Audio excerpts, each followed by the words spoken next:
have two more speakers who are going to showcase their amazing work. So please bear with us. Let's focus, refocus. The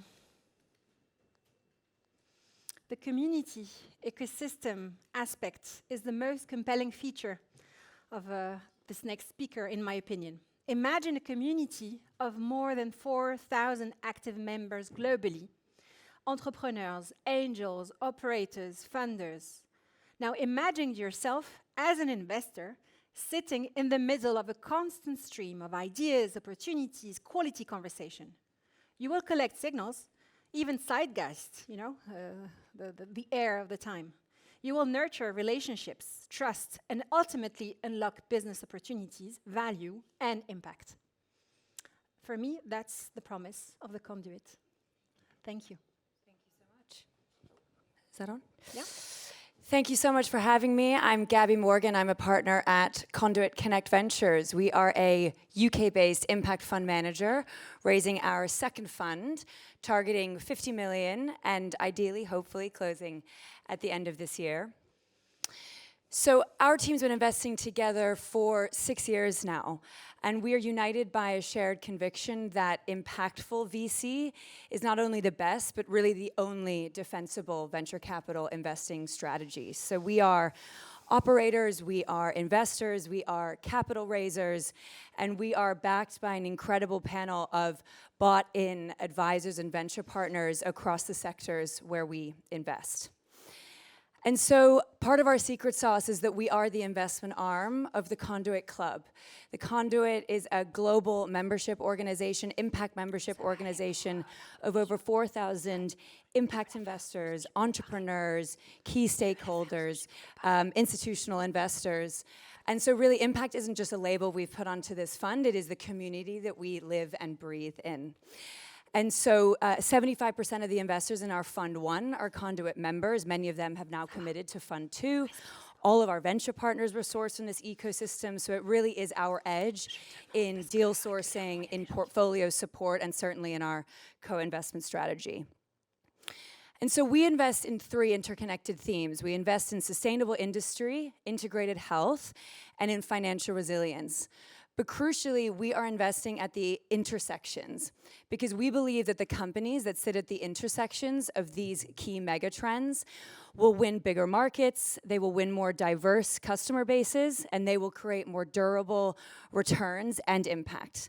So a couple of quick examples. The electric car scheme is a business which makes EVs 20 to 50% cheaper by offering them through salary sacrifice.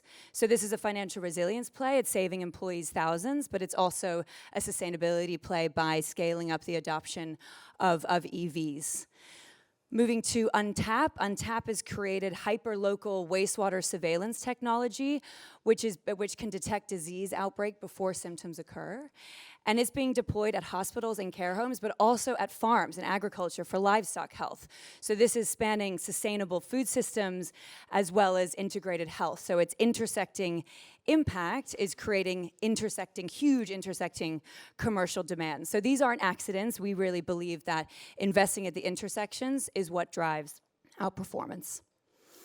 We also have another shared conviction, which I hope many of you share, that investing in impact does not have to be concessionary. And so in this fund, we invest in what we call impact Trojan horses. So these are businesses that are procured because they are the smart commercial choice. They are cheaper, they are more efficient or resilient, they reduce regulatory friction or risk. And so as an example, we recently invested in Lucida, which is a AI for prostate cancer diagnostics. It saves the NHS £5,000 for every unnecessary biopsy that it helps to avoid. And so these companies are winning on commercial merit and bring in their impact by design. We invest in the UK. We believe the UK is where these industries thrive and is the perfect launchpad for globally relevant businesses in these sectors. So in Fund 1, we've invested in nearly 40 companies. The portfolio has increased in value to investors with early vintages in top quartile performance. We're holding 13 of these businesses at higher valuations and have had 2 exits by acquisition. And 50% of the companies we've invested in have at least one female founder. So if you're keen to invest in companies driving intersectional impact, I hope you'll come find me for a chat. Perfect timing. Perfect timing to the dot. Amazing. Okay, questions. Questions for Gabby?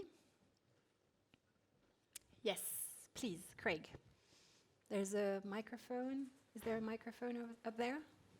Yes, it's coming, it's coming. Thank you. Thank you so much.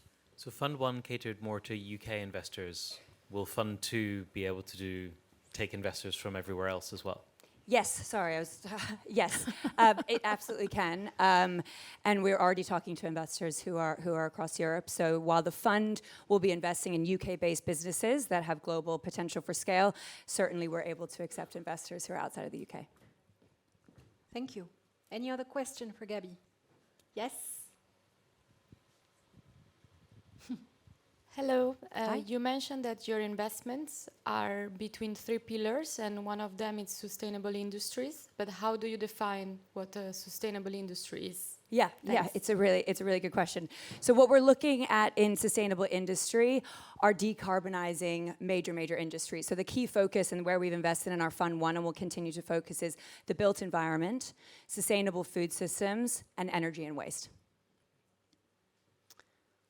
Anyone else? Yes? The middle is on fire. Thank you. Hi. So when you're checking out the impact score, how do you find the kind of golden middle in between these three sectors? Yeah, it's a really good question. So we've developed a impact scoring framework over the years. We co-developed it with Deloitte in the early years and updated as circumstances require. And so there's multiple dimensions that we analyze for these companies that we invest in to make sure that they have stretching and additional KPIs against their baseline, to make sure that they have a well-defined and thought-out theory of change, and to make sure that they have KPIs that are aligned to global goals. So for example, the UN Sustainable Development Goals.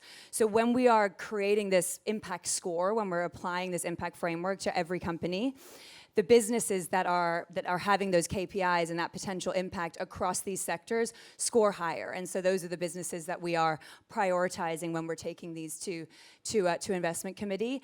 And so of course, not only are they scoring higher in terms of their potential impact, because it has a greater impact on both people and planet, but they're also scoring higher, we feel, in terms of their potential for commercial return. Thank you. Last question? No, I have a question Sure. for you. What's special to be an LP at the Conduit? Well, I think you mentioned it in your introduction, so thank you. The Conduit was born out of a community. We believe so powerfully in the power of community to help businesses scale. So as an LP in the Conduit Fund, you will get access to this incredibly diverse and thoughtful impact community that spans countries, to be able to engage with a portfolio, but also engage with other LPs in a much more thoughtful way. Thank you, Gabby. Thank you so much.